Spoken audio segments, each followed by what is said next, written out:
Olá, você conhece o princípio da ultimação da colheita? Já ouviu falar? Sabe quais são as aplicabilidades práticas, os efeitos da aplicação dele? Se não, fica nesse vídeo que você vai entender tudo o que você precisa saber sobre o princípio da ultimação da colheita. Pessoal, o artigo 95 do Estatuto da Terra institui o princípio da ultimação da colheita para os contratos de arrendamento. A jurisprudência tem entendido que ele também se estende aos contratos de parceria. O que significa isso? Significa dizer que, muito embora o contrato de arrendamento ele tenha o seu prazo vencido, ou o contrato de parceria, o contrato agrário em si, ele tenha o seu prazo vencido, o dono da terra não vai poder entrar com ação de despejo ou de qualquer forma reivindicar a posse da terra de volta antes que se termine de colher os últimos frutos da lavoura que foi plantada naquele imóvel rural. Tá bem? Então, eu fiz um contrato de arrendamento por 3 anos, no final do último ano, no último mês de arrendamento, o contrato vencia no mês que vem. Um mês antes, o arrendatário foi lá e plantou uma roça de amendoim. O que significa isso? Significa, querido, que você vai ficar com ele lá por mais 6 a 8 meses, mesmo após o prazo do contrato ter vencido. Porque se ele plantou, ele vai ter o direito de colher pelo princípio da ultimação da colheita. Isso é muito importante. Eu já vi em alguns contratos agrários que eu tive a oportunidade de analisar, cláusulas prevendo 1 mês ou 60 dias para que, se a colheita não tivesse sido concluída ao término do contrato, né, fique estipulado entre as partes que ela deverá ser totalmente satisfeita dentro do prazo de 30 ou de 60 dias, sob pena de o proprietário do imóvel poder reavê-lo, independentemente da realização da colheita dos últimos frutos ou não. Essa cláusula é nula, tá? Não tem validade nenhuma. Por quê? Porque nós já várias vezes falamos sobre isso aqui. As partes, elas têm liberdade para contratar, elas podem contratar da forma que elas quiserem, desde que as cláusulas, os termos dessa contratação não infringam a lei. Então, toda vez que a lei não disser nada, que a lei for silente, as partes podem estipular da forma que elas quiserem, podem contratar de forma livre. Contudo, toda vez que a lei estabelecer uma diretriz, estabelecer uma regra, ela tem que ser observada. E se as partes contratarem de forma diferente, contratarem com cláusulas que vão em sentido contrário ao da lei, aquela cláusula vai ser declarada nula, vai valer o que está escrito na lei. Como eu já dei aqui várias vezes o exemplo dos contratos de arrendamento. O Estatuto da Terra estabelece que ele tem um prazo mínimo de 3 anos. Né? Mas e se eu fizer um contrato de arrendamento por 1 ano? A cláusula temporal desse contrato é nula, ele vai valer por 3 anos. Qualquer das partes que vier a exigir que ele tenha a sua vigência estendida para que se cumpra o mínimo legal, vai ter êxito na demanda, né? Tanto o arrendador quanto o arrendatário. Se o arrendador ficar com medo, ele achar que ele não tem interesse de produzir na terra, ele ficar com medo que não vai achar outro arrendatário para poder passar a explorar a terra e pagar a renda para ele pode obrigar sim aquele arrendatário que está na terra pelo prazo de 1 ano a ficar lá por mais 2 pagando renda para ele.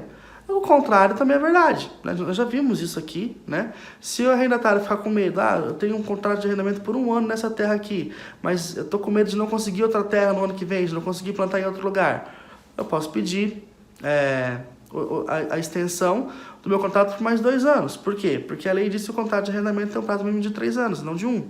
Então, toda vez que acontecer um embate, uma oposição, um choque entre o que diz a lei e o que diz o contrato firmado entre as partes, vai valer o que diz a lei, é óbvio. Seja nos prazos de validade de contrato, seja na forma, seja nos efeitos, tá? Então, o princípio da ultimação da colheita, que é o que nós estamos discutindo hoje aqui nesse vídeo, é só mais um exemplo de aplicabilidade prática do Estatuto da Terra. É importante que se conheça o Estatuto da Terra, que se leiam os artigos do Estatuto da Terra, porque pouco importa o que está escrito no seu contrato agrário, naquilo que você assinou. Se você não cumprir o que a lei determina, você vai acabar sendo surpreendido.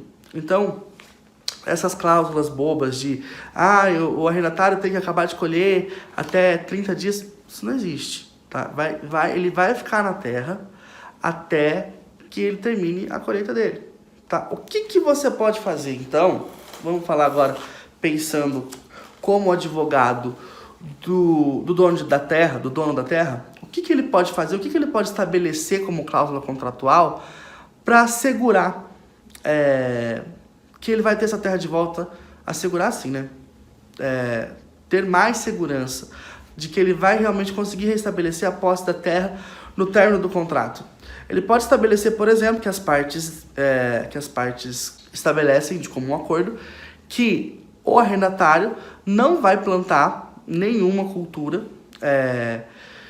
por um período maior do que o do final do término do contrato e até X meses antes, por exemplo. Né? Então, a gente estabelece lá, por exemplo, que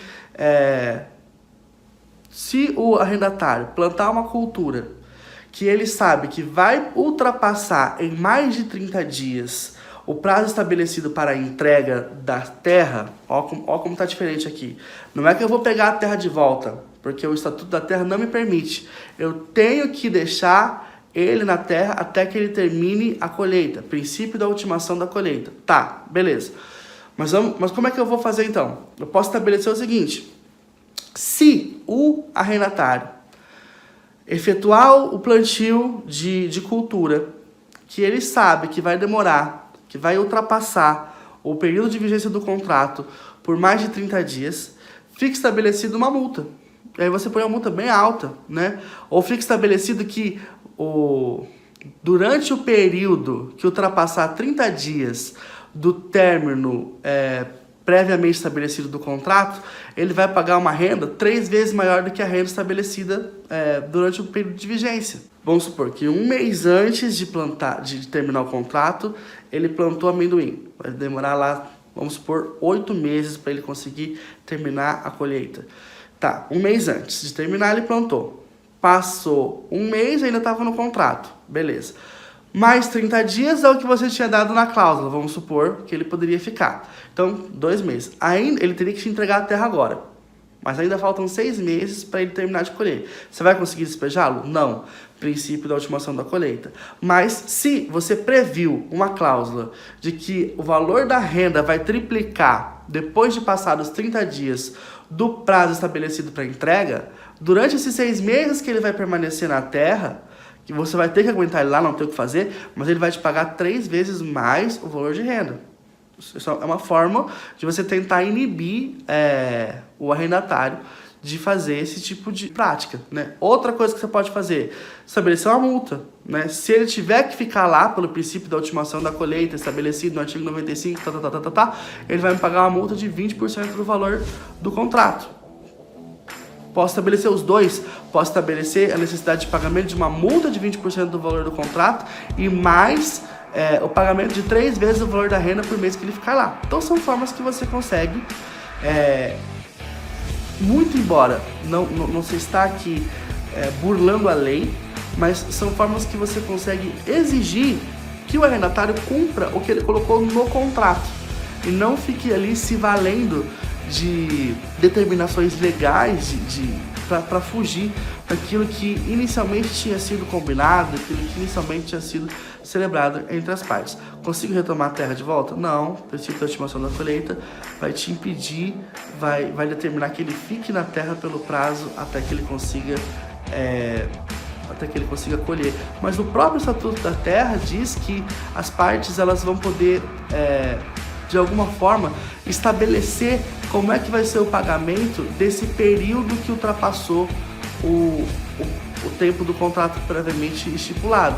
Então são formas, multa, aumento do valor da renda a ser paga, são formas que o dono de terra pode se valer, são ferramentas que ele pode se valer para tentar coibir, inibir o arrendatário para ele ficar na terra por mais tempo do que o que tinha sido previamente combinado.